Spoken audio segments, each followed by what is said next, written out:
Today we're going to demonstrate the new merge command that we've introduced in version 9.1 of our software, and we'll demonstrate that using a merge volume example.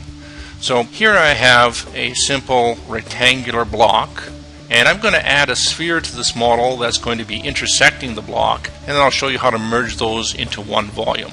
So I'll add my sphere, which is centered at 0, 0, 0 and has a radius of 0.3.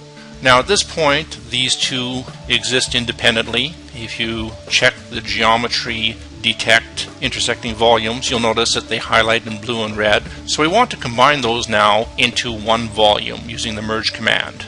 We'll go geometry, merge, two volumes. We'll select the sphere and the rectangular block, and you notice what's happened. The hemisphere that was intersecting the block volume has been deleted because it's not necessary, and we have a single volume composed of the top hemisphere and the block. I'll show you now a little more complicated example. Here we have a linkage created by a flat rectangular bar with a bolt connecting it to a curved lever bar. And suppose it's an electrostatic model. It's not necessary for you to have all the materials defined. All metal surfaces are essentially the same.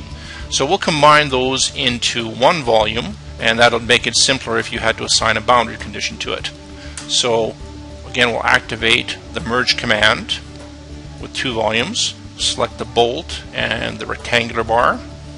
Now you'll notice that's still one volume, and then we'll connect it to the other volume.